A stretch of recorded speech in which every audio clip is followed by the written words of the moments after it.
Assalamualaikum warahmatullahi wabarakatuh. Salam, Om Swastiastu, Namo Buddhaya, salam kebajikan. Selamat siang, salam sejahtera untuk kita semua. Puji syukur kita panjatkan karena berkat rahmat Tuhan Yang Maha Esa, kita dapat berkumpul pada kegiatan siang hari ini dalam keadaan sehat walafiat. Perkenalkan, nama saya Tio sebagai MC sekaligus moderator yang akan memandu kegiatan review artikel pada siang hari ini. Pada kesempatan kali ini, kita akan membahas sebuah artikel yang berjudul Top Management Instability and ESG Greenwashing Evidence from China, yang akan dibawakan oleh Zayan Ahmad Nuryadin SAK selaku Junior Research Assistant di Center for Political Economy and Business Research. Kepada Kak Zayan, waktu dan tempat kami persilakan. Oke, jadi jurnal ini ada beberapa tier, rekan-rekan. Eh, Judulnya Top Management Team Stability dan ESG Greenwashing, dan ini adalah bukti atau evidence dari China. Penelitian ini diteliti oleh Deng et al. Di jurnal top tier yaitu Business Strategy and Improvement. Mungkin kita langsung saja ya untuk introduction ya. Mungkin ini sudah ada Bapak Ibu atau rekan-rekan yang sudah membaca untuk introduction dari artikel ini. Mereka membawa isu greenwashing. Jadi di mana mereka awalnya menyampaikan pentingnya isi reporting, namun karena ada beberapa hal yang terjadi, ada skandal dan berbagai macam kasus-kasus di mana perusahaan itu hanya melakukan misleading informasi, mereka hanya melakukan positif selective disclosure yang hanya menunjukkan baik-baiknya saja, dan mereka menutup-nutupi apa yang sebenarnya kinerja yang buruk dari perusahaan dalam konteks ESG reporting. Nah, oleh karena itu, sebenarnya ini kita kalau bicara introduction ya, kita pastinya tahu kalau ada hal yang harus diungkapkan yaitu gap penelitian. Gap penelitian dari penelitian ini sebenarnya simple. Jadi dia mengulas beberapa penelitian mengenai greenwashing, di mana sebenarnya penelitian terdahulu itu banyak fokus pada aspek regulasi, karakteristik manajerial secara umum, dan kalau yang sepanjang yang saya tahu itu ada beberapa yang meneliti tentang pengaruhnya greenwashing terhadap valuasi pasar, performa perusahaan, dan sebagainya. Nah, artikel ini para peneliti mereka menyebut bahwa ternyata perlu loh tim manajemen puncak atau top manajemen stability dalam mempengaruhi greenwashing karena belum dieksplorasi secara mendalam. Nah, dalam mengkaji hubungan ya, hubungan. Jadi biasanya kalau di jurnal top itu bicara asosiasi hubungan, dan tidak secara berani atau harus berhati-hati, di mana hal ini menyebabkan timbulnya konflik dan biaya. Tentu saja ketika ada asimetri informasi akan menyebabkan ada konflik, dan juga ada biaya gengsi yang bisa dipotret dan macam-macam. Nah, STMT atau Top Management Stability ini adalah suatu mekanisme yang peneliti sebut adalah suatu hal yang dapat menyelaraskan kepentingan antara agen dan prinsipal, mengurangi perilaku oportunistik, dan fokus nilai jangka panjangnya. Dan terakhir juga saya simpulkan bahwa tim yang memiliki stabilitas itu akan membangun reputasi yang baik dan meningkatkan kualitas pengungkapan informasi. Nah, apabila terjadi perubahan tim atau kita bisa lihat misalkan turnover-nya itu tinggi, itu bisa saja meningkatkan konflik baru dan menurunkan kualitas pengungkapan. Oke, di sini kita bisa lihat kalau arah dari kerangka teoritis mereka adalah menghipotesiskan atau menduga bahwa stabilitas tim manajemen puncak ini cenderung uh, maaf perusahaan yang memiliki stabilitas tim yang lebih stabil itu akan mengurangi tendensi suatu perusahaan itu melakukan greenwashing dalam konteks ESG reporting. Seperti itu hipotesisnya. Lalu kalau kita lanjutkan, kita bahas sampel dan data. Sampel tadi seperti yang judulnya Evidence from China, sudah pasti hmm, dia menggunakan A-share di bursa saham Shanghai dan Shenzhen, periodenya 2009 hingga 2022. Kira-kira berapa tahun? 9, 10, 11, 12, 13, 14, 15, 17, 18, 19, 20, 21, 22, 15 tahun. Lumayan besar sekali sampelnya. Dan Seperti yang rekan-rekan dan Bapak Ibu lihat di sini ada final sampelnya sebesar 11.932. Oke, 11.932. Datanya itu kalau data ESG mereka mengambil di Bloomberg dan Wind database atau sebenarnya bukan Wind ya. Di artikel itu disebutkan itu dari CMAR, ini China Stock Market and Accounting Research Database untuk data-data lainnya. Seperti itu. Dan ini kita tidak punya akses ke sini karena ini memang spesifik di China saja. Oke, kita bicara variabel. Saya mulai dari variabel independen yang seperti kita bahas sebelumnya adalah Top Management Team Stability atau STMT. Tuh. Jadi konteksnya di sini ini adalah yang tercakup dalam variabel ini adalah direktur dan eksekutif senior yang tercantum dalam laporan tahunan perusahaan, kecuali direktur independen dan juga komisaris atau pengawas. Nah, dari sini kita bisa melihat kalau ini konteksnya bukanlah board secara keseluruhan, tapi hanya orang-orang eksekutif dan direktur saja, karena mereka adalah orang-orang yang mengelola dan mereka yang membuat laporan kan, bukan yang mengawasi. Dari itu, konteksnya itu kita padatkan, kita potong, dipusatkan di sisi direktur atau eksekutif yang tidak independen, yang memang mengelola perusahaan. Rumusnya seperti ini, Bapak Ibu, rekan-rekan juga. Eh, di sini ada beberapa aspek ya. Ada MT, ini jumlah manajer tahun T, lalu ada, nah kalau ini bedanya kalau manajemen manager of T plus one ini, jadi dia mengkalikan beberapa atribut di sini. Ada manajer yang baru saja masuk, jadi tahun sebelumnya itu belum sebagai direktur, tapi tahun T plus satunya sebagai direktur. Jadi baru masuk di tahun T plus satu. Dan juga ada yang eh, tahun T-nya dia sebagai direktur dan tahun T plus satu dia keluar dari perusahaan seperti itu. Nah, ini mungkin bisa diperiksa langsung ke jurnalnya lebih detail penjelasannya. Jadi intinya ketika STMT ini berkisar antara 1 sampai 0 berarti skornya nanti bisa 0, berapa hingga 1. Semakin tinggi berarti semakin stabil. Semakin tinggi semakin stabil. Seperti itu untuk variabel independennya. Nah, kalau variabel dependennya adalah greenwashing. Oke, kalau kita bicara greenwashing, sebenarnya greenwashing ini kita bisa asumsikan mirip-mirip lah sebagai eh, kalau kita bicara laporan keuangan itu namanya manajemen laba atau earning management. Jadi ini earning manajemennya atau window dressingnya sustainability reporting atau integrated reporting atau sebagainya yang di ranah ESG. Jadi ada selisih atau ada ketidaksamaan antara praktik yang didisclose, yang diungkapkan atau ESG disclosure dengan aktualnya atau ESG performance-nya. Jadi seperti kita lihat di sini di model variabelnya jelaskan bahwa eh, greenwashing ini sama dengan selisih dari standardized. Jadi kita menstandardize tiap disclosure dan performance dibagi standar deviasinya. Jadi standardized ESG disclosure score dikurang standardized ESG performance score. Jadi bisa kita lihat kalau misalkan GW-nya semakin besar, maka menunjukkan greenwashing yang tinggi. Jadi misalkan kita asumsikan misalkan perusahaan terlalu banyak mendisclose, mereka banyak bicara tapi tidak ada perform atau actions, maka semakin tinggi greenwashing-nya. Seperti itu untuk variable dependent greenwashing.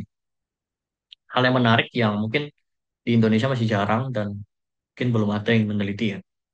Kita juga belum pernah explore. Kita langsung lanjutkan ke research model. Research modelnya ini ya seperti yang sebelumnya, variable dependent adalah greenwashing, ada STMT sebagai variable independen dan kontrol-kontrolnya bisa dilihat di bawah ini. Ada size, ada ROA, ada leverage, ada growth sebagai apa namanya? Ini adalah sebagai karakteristik perusahaan, baik itu financial ataupun sales growth itu, kembangan. Lalu ada juga di sini variable-variable governance seperti institutional ownership, board size, independent director ratio, dan juga duality CEO chair. Nah, ini konteksnya ya, teman-teman ya, atau rekan-rekan, Bapak Ibu. Di sini menggunakan duality karena ESG chair-nya itu kan mereka kan di China yang dimana itu memang eh, one tier. Jadi sehingga konteksnya duality itu kita kalau bawa ke Indonesia agak sulit ya karena di Indonesia kan terpisah antara komisaris dan direktur. Sedangkan di sini mungkin saja CEO-nya itu juga chairman di dalam board mereka, di dalam komisaris mereka. Seperti itu. Top satu adalah presentasi. Jadi di sini presentasi shares held by large shareholders. Jelas ya untuk yang variable division dan kontrol-kontrolnya ditambah year plus industry fixed effect untuk mengurangi bias-bias tahun dan industri. Mungkin langsung ke hasil ya teman-teman. Ini adalah hasil baseline atau hasil utama. Yang dimana ada dua model. Sebenarnya kita bisa lihat di model pertama saja. Model satunya ini hanya diregresikan tanpa variable control dan teman-teman. Sedangkan model kedua ini dengan variable control. Kita bisa lihat kalau misalkan STMT itu berpengaruh negatif terhadap greenwashing. Implikasinya berarti semakin bagus atau semakin stabil suatu perusahaan akan mengurangi tendensi perusahaan melakukan greenwashing. Cukup simpel untuk hasilnya. Kita bisa asumsikan ini sesuai hipotesis tentu saja. Dan setelah kita coba robustness test, jadi setelah dia melakukan baseline, dia melakukan beberapa robustness test. Robustness testnya ada banyak sekali menurut saya. Ini ada sampai berapa table ya sebelum mekanisme itu. Kita bahas satu-satu coba ya. Setelah baseline kita bisa menyimpulkan kalau stabilitas akan mengurangi tendensi melakukan greenwashing. Dan di sini, nah di sini dia melakukan proxy alternatif dari greenwashing dan dia meregres ulang greenwashing itu dengan proxy yang berbeda-beda. Nah, ternyata dari proxy yang berbeda-beda itu menunjukkan hasil yang tetap konsisten. Ini memang sengaja saya potong ya biar kelihatan di slide karena kalau Bapak Ibu dan rekan-rekan lihat di jurnal aslinya kan sangat panjang ya. Jadi saya langsung potong di konstan saja. Lalu bisa kita lihat di sini ada berbagai alternatif proxies dari ESG greenwashing tadi. Jadi salah satunya dia menggantikan eh, ukuran untuk tadi kan kita sudah bahas kalau misalkan ESG disclosure dari skor Bloomberg ya. Oh ya, maaf saya kayaknya baru sadar. Saya belum menjelaskan kalau ESG disclosure itu skornya diperoleh dari Bloomberg, sedangkan ESG performance itu diperoleh dari Hua Zeng ESG Index. Seperti itu ya. Jadi dua database yang berbeda. Dan di sini dia menyampaikan kalau misalkan mereka mencoba mencari alternatif ukuran lain yang mengukur ESG disclosure maupun ESG performance. Lalu mereka gunakan skor dari sumber lain itu untuk menghitung greenwashing dan hasil tetap konsisten. Saya lihat dari bintang-bintang ini tetap mempengaruhi secara negatif. Tidak ada yang tidak sama, mungkin ada yang tidak berpengaruh, ada yang eh, ternyata berpengaruh positif, ternyata tidak ada. Oke, setelah mereka memperkuat di situ, memperkuat di alternatif proxies, berarti mereka menyatakan kalau oh ternyata pemilihan proxy kami menggunakan ini tetap konsisten dan proxy-proxy lainnya. Artinya memperkuat hasil mereka. Lalu kedua, jadi di sini juga mereka mencoba untuk namanya mengubah dependennya menjadi T plus satu atau tahun selanjutnya. Jadi apakah stabilitas top manajemen ini akan mempengaruhi perilaku greenwashing di tahun yang akan datang? Ternyata sama aja. Bisa kita lihat di sini kalau greenwashing tentunya akan berkurang ketika adanya manajemen itu top manajemen itu stabil. Oke. Setelah mereka melihat dari hal ini, mereka juga mengestimasi ulang kalau misalkan di China mereka mempunyai banyak prefektur, mereka mempunyai banyak mungkin kota, daerah. Nah, akhirnya mereka menambahkan efek fixnya, fix efeknya, yaitu ada firms dan city fix effect buat melihat apakah apa namanya kemungkinan ya ada perbedaan hasil. Ketika kita lihat setiap kota itu memiliki karakteristik berbeda, mungkin regulasi yang berbeda-beda, seperti itu ternyata hasilnya tetap konstan. Walaupun di sini kita lihat kalau yang yang per fixed effect tapi tidak menggunakan city fixed effect ternyata pengaruhnya lebih kecil dari yang lain. Tapi overall kita bisa menyimpulkan tetap ada pengaruh yang dilihat dari sini, hasilnya tetap konsisten.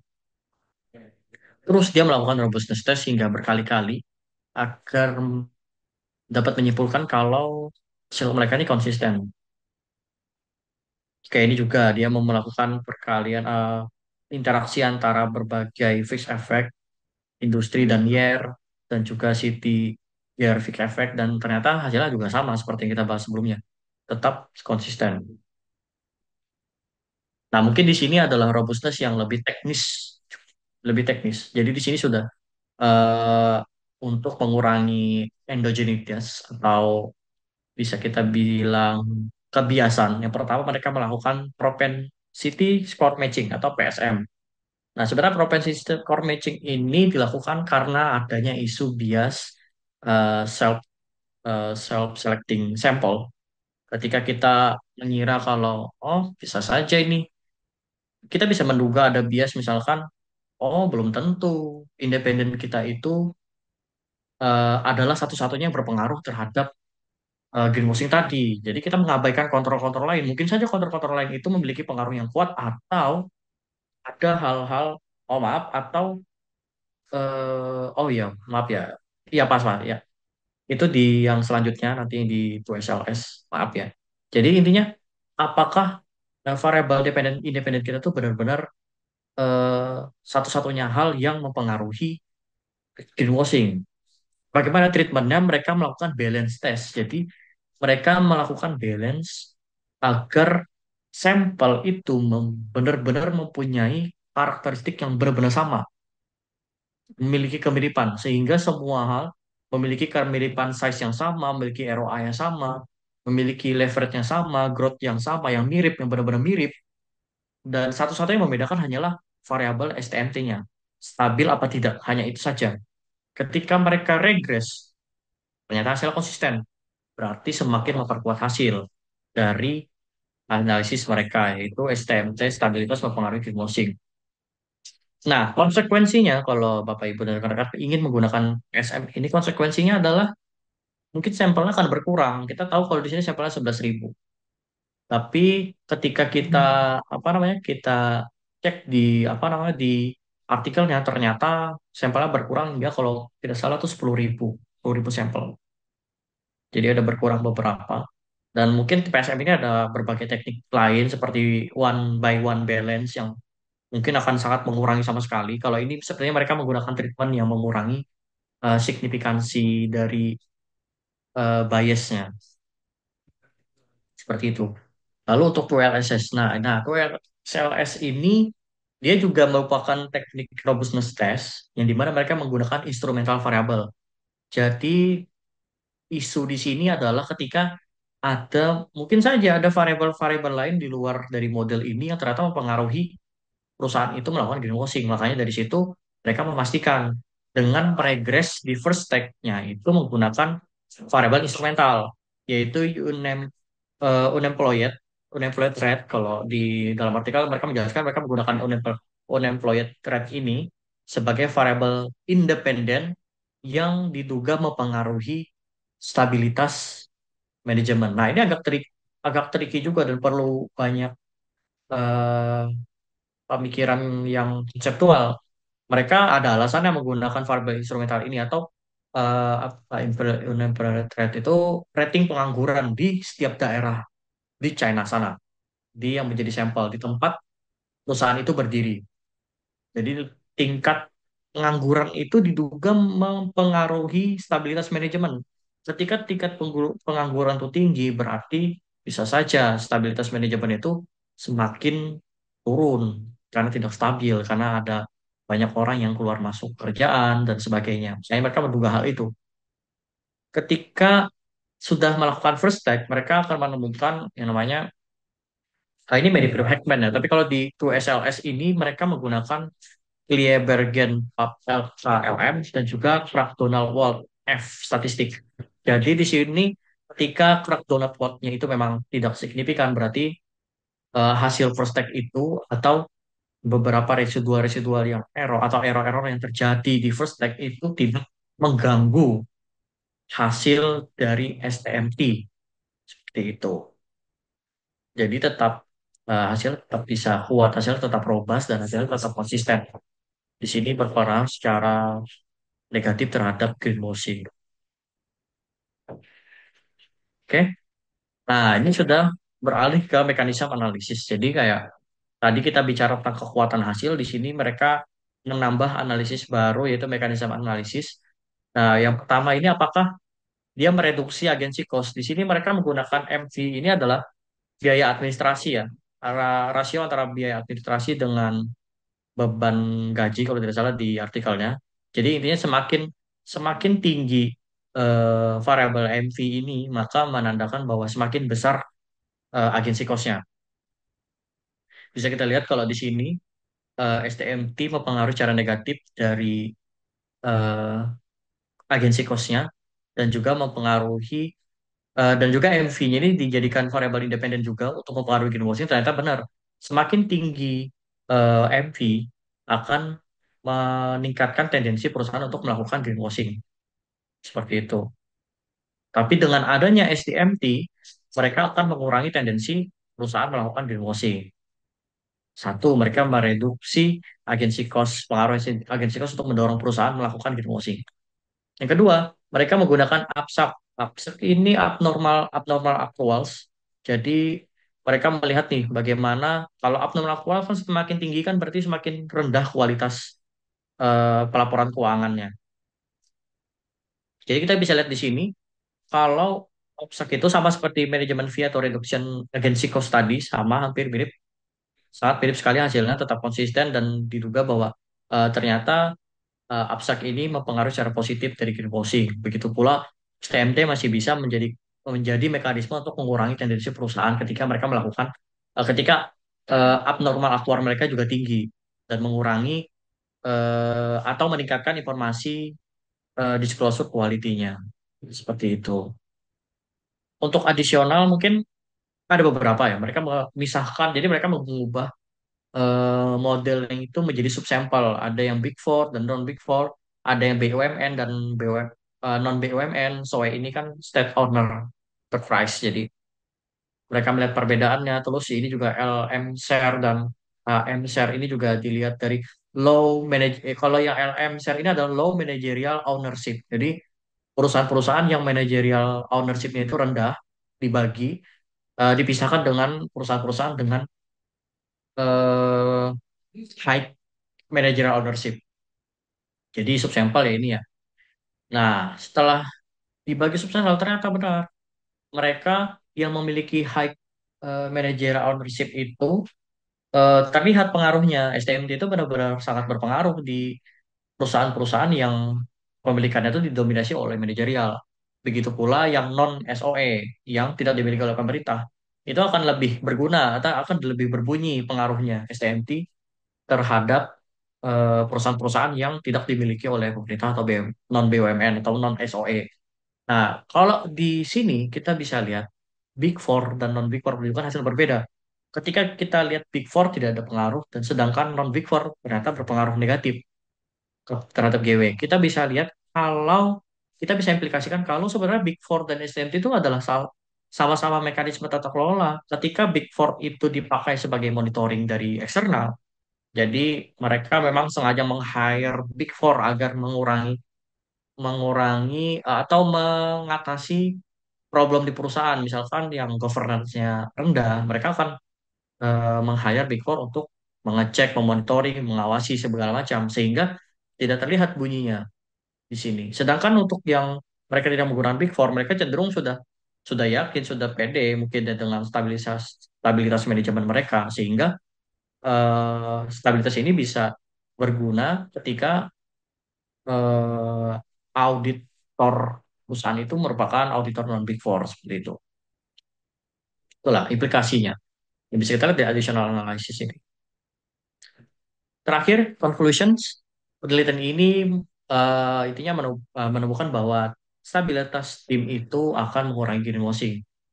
Dan juga analisis tambahan juga tadi kita bisa lihat menunjukkan efek yang lebih kuat pada perusahaan audit non Big Four, perusahaan non BUMN, perusahaan dengan kepemilikan eksekutif yang tinggi. Implikasi kebijakannya seperti apa? Oh, ternyata pembentukan tim yang stabil itu juga bagus.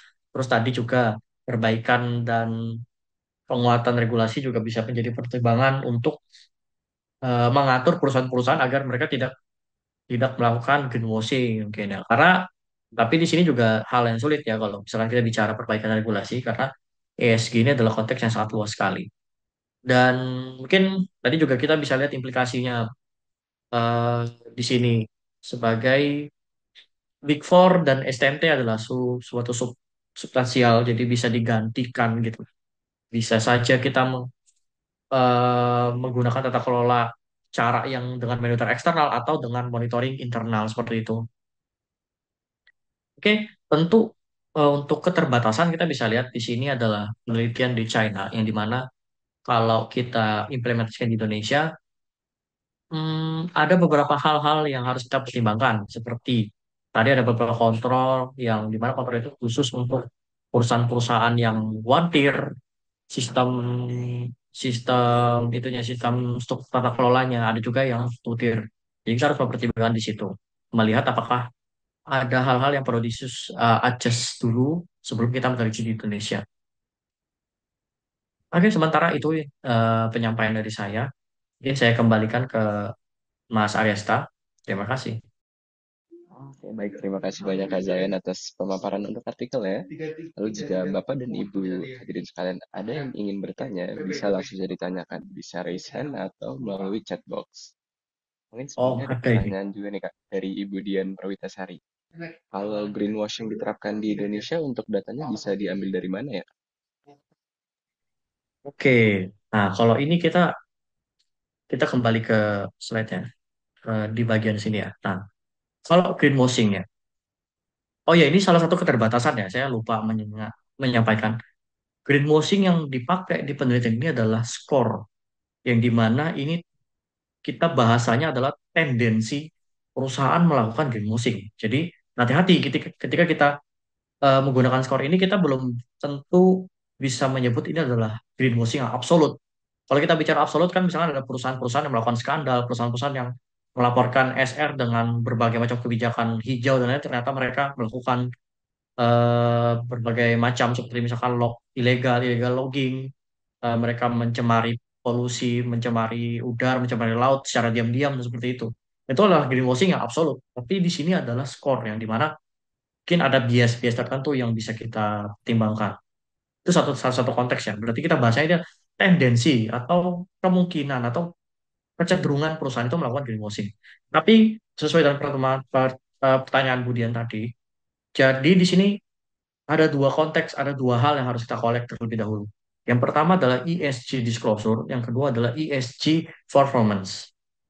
Kalau dari artikel ESG disclosure itu dipakai menggunakan ESG belum ESG disclosure score dari Bloomberg Terminal. Jadi tergantung dari instansi tempat ibu bekerja atau tempat ibu menjadi dosen atau di tempat ibu kuliah, di mana apakah punya akses atau punya terminal Bloomberg atau tidak.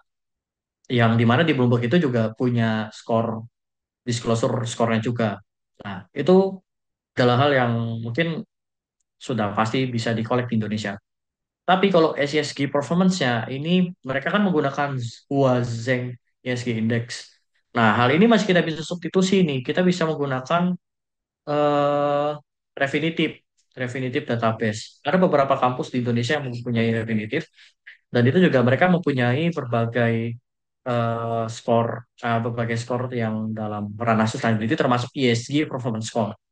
Lalu bisa juga menggunakan MSCI database, Sustainalytics. Banyak sekali pilihan untuk menggunakan performance score. Tentunya ketika kita mau menggunakan itu, sepatutnya kita harus mempelajari dulu jurnal-jurnal sebelumnya. Tapi yang pasti bisa menggunakan Bloomberg, database, Refinitiv, Sustainalytics, MSCI. Ada beberapa kalau di Indonesia. Seperti itu. Apakah terjawab, Bu Dian? Oke, jadi menggunakan minimal dua database. Kalau Bloomberg saja sebenarnya cukup, Bu. Jadi ada di Bloomberg itu ada dua konteks. Dia punya Bloomberg ESG Disclosure dengan Bloomberg ESG Performance Score. Itu dua hal yang sebenarnya bisa kita gunakan untuk apa namanya? Untuk menghitung greenwashing score. Tidak ada masalah menurut saya. Karena trikinya di sini mungkin di sini gak terlalu dibahas ya sama mungkin sama reviewer di jurnal ini mungkin belum dibahas gitu. Karena kan kalau kita kan mengurangi hal yang dikurangi dan hal itu harus dia kan harus memiliki karakteristik yang sama. Ketika kita lihat di artikel Bloomberg Disclosure Score itu kan dia scoring dari 0 sampai 1 atau 0 sampai 100%. Sedangkan ESG performance dari Huazeng ESG Index itu skornya adalah 1 sampai 9. 1 sampai 9. Bagaimana kita menyandingkan angka yang bentuknya presentasi ini dengan angka 1 sampai 9? 1 sampai 9 pun mereka mengklasifikasikan by mana? By skor AAA, AA, triple E, A, double E, triple E, B, double B, triple B, hingga C dan triple C. Ada 9 skor itu yang di situ, yang di Huazeng Index itu. Mereka juga harus ada metodologi khusus ya untuk mempertimbangkan itu biar hasilnya itu sepadan. Makanya dari situ mereka meng-scoring, misalkan A itu adalah skor triple A adalah 9, nanti misalkan 9 sampai dengan 100% nanti. Terus kalau misalkan skornya BBB berarti kan skornya 7, 7 dibagi 9 berapa persen dari 9. 7 itu berapa persen dari total 9. Nah, seperti itu. Itu harus disamakan dulu, disandingkan dulu. Seperti itu. Intinya harus disandingkan. Yes, betul. Disclosure score dan performance score. Saya rasa banyak kok yang meneliti menggunakan model ini, menggunakan pengukuran ini, greenwashing. Dan mereka menggunakan berbagai macam pengukuran termasuknya ini pelopornya adalah U et al. Tahun 2018 kalau Bapak Ibu mencari mungkin atau Zhang tahun 2022 itu mereka meneliti tentang greenwashing. Lalu ada juga yang meneliti dengan menggunakan scraping mesin. Nah, itu mereka langsung spesifik tuh. Mereka melakukan scraping menggunakan mesin dan mencari keyword-keyword dari SR yang dimana keyword-keyword itu adalah kata-kata yang terkandung greenwashing ya, seperti kata-kata yang berlebihan, gitu kan. Saya kurang tahu ya kayak hal-hal yang terlalu hyperbole. Nah, gitu-gitu mereka scan pakai scraping pakai mesin, mereka deteksi dan mereka hitung skornya. Seperti itu juga ada. Ada juga yang menggunakan fog index, dan seperti itu. Sangat banyak sekali sebenarnya peluang-peluang untuk mengukur greenwashing ini karena sekali lagi greenwashing ini sulit sekali untuk diukur dan ini hanya salah satu contohnya saja. Oke, mungkin ada pertanyaan lain. Oke, stabilitas manajemen menurunkan greenwashing. Apakah tingkat turnover tinggi juga membuat perusahaan tersebut lebih rentan terhadap greenwashing, terkhusus perusahaan di Indonesia? Oke, jadi kita nggak tahu ya, karena di Indonesia kan karakteristiknya dengan China kan tentunya berbeda. Mungkin tanpa regresi kita nggak tahu hasilnya seperti apa kalau kita membicarakan asosiasi. Cuman mungkin saja antara berpengaruh atau tidak berpengaruh, atau pengaruhnya sama seperti ini. Mungkin saja kan konsepnya tergantung kita membuat kerangka konseptual. Kita bisa jadi menduga ketika perusahaan itu semakin stabil top manajemennya, manajemen itu akan cenderung lebih lebih saling berkolusi gitu untuk melakukan greenwashing. Mungkin saja turnover yang tinggi. Iya betul, karena turnover yang tinggi itu akan mempengaruhi stabilitas manajemen. Karena kan tadi mungkin ini perbedaan itu ya perbedaan perbedaan proksi ya. Di sini stabilitas manajemennya mereka menggunakan proksi yang seperti ini, yang menggunakan ukuran seperti ini ya. Yang dimana mereka mereka melihat mempertimbangkan manajer yang keluar dan manajemen yang masuk seperti itu. Kalau stabilitas manajemen kan kalau diukur dengan menggunakan turnover kan kita hanya melihat eh, berapa mungkin di manajemen di tahun tahun ini dikurangi tahun kemarin dibagi tahun kemarin nah seperti itu. Itu kan hanya melihat beberapa melihat peningkatan dan pengurangannya saja turnovernya tinggi apa rendah. Nah, untuk lebih rentan apa tidak seperti saya jawab, seperti saya jelaskan tadi, kita nggak tahu sebelum kita meregresikan karena kan karakteristik tata kelola di setiap negara itu beda-beda. Karena ada beberapa yang pernah saya baca kalau di Indonesia itu ASEAN ya, di ASEAN itu tata kelolanya masih lemah.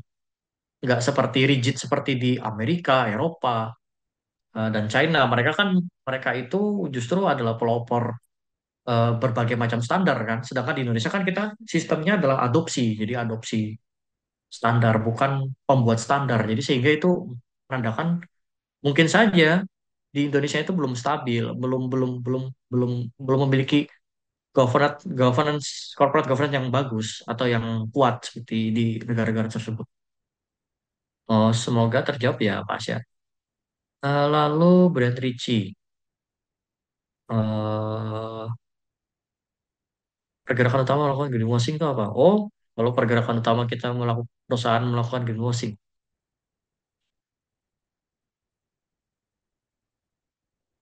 kira-kira penggerak utama. Oh iya ya, oke oke.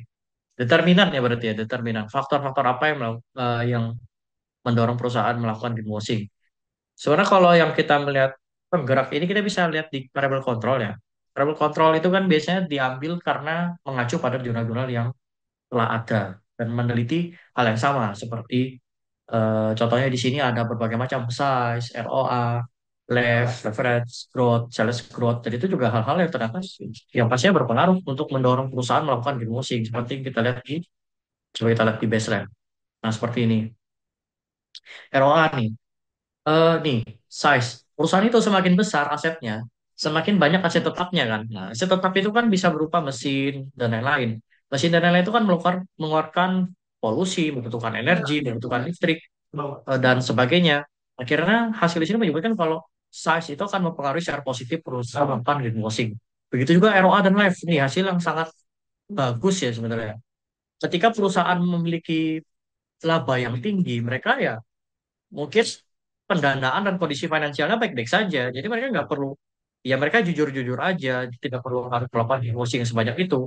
Ketika mereka punya banyak profit, mereka akan tenang-tenang saja sehingga mengurangi tendensi mereka melakukan emosi. Sedangkan di leverage ketika mereka memiliki banyak problem keuangan atau oh maaf, kalau leverage kan kita bicara utang ke aset atau utang ke equity. Jadi perusahaan itu berarti lebih butuh banyak dana kan ketika leverage-nya tinggi. Nah, berarti mereka harus melegitimasikan berbagai macam hal sehingga semakin tinggi leverage akan mempengaruhi perusahaan melakukan greenwashing atau tidak seperti itu. Mungkin Mas Ricci, apakah ada sudah cukup? Oke, sama-sama. Apakah Bambang Sutrisno, Pak Bambang Sutrisno bertanya, apakah ada referensi yang bagus terkait common data jika kita ingin melakukan analisis PSM? Oke, kalau PSM sendiri sih, bisa kita lihat di YouTube atau di artikel-artikel. Cuman kadang kalau kita mau teknisnya itu sangat sulit sekali dicari teknisnya.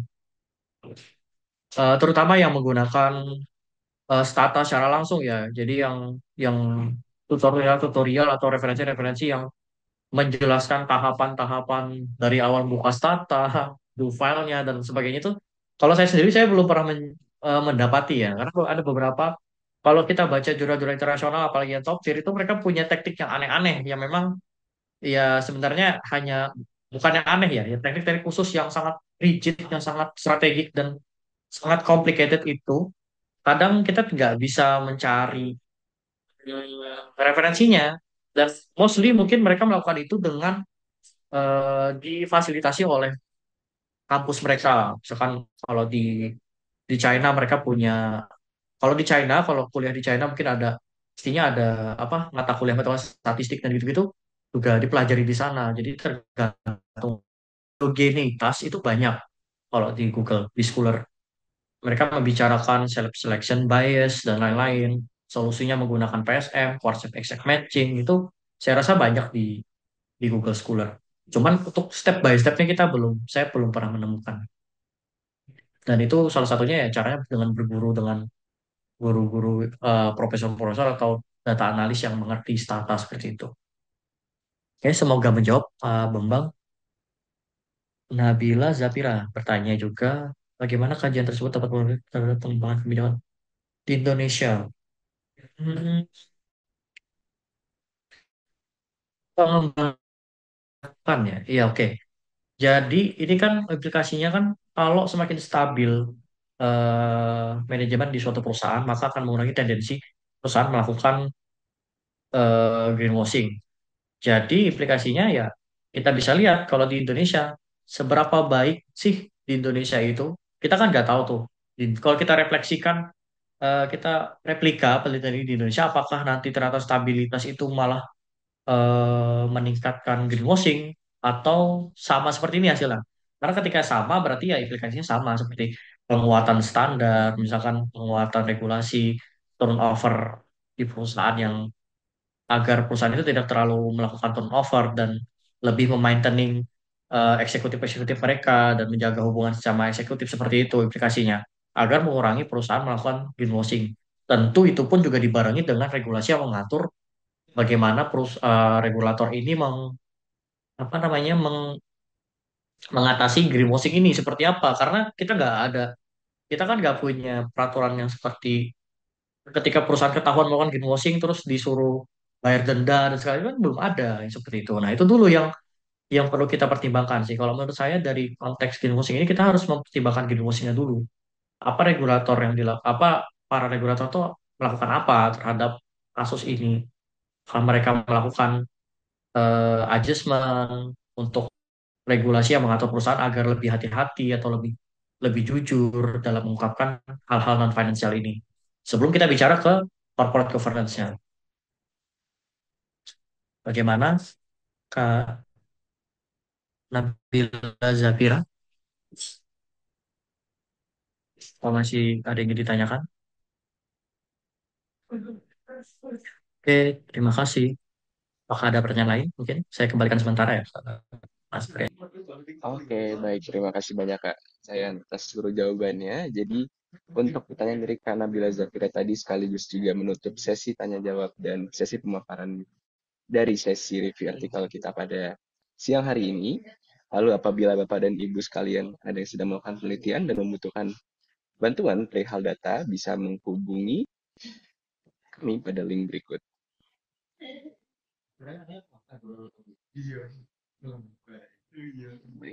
Rasa juga kita telah sampai di penghujung acara. Terima kasih atas kehadiran Bapak dan Ibu semua yang telah hadir. Karena partisipasi Bapak dan Ibu, acara review artikel ini bisa berjalan dengan baik. Saya selaku MC sekaligus moderator yang bertugas memohon maaf atas salah kata dan perbuatan yang diperbuat. Saya pamit undur diri. Wassalamualaikum warahmatullahi wabarakatuh.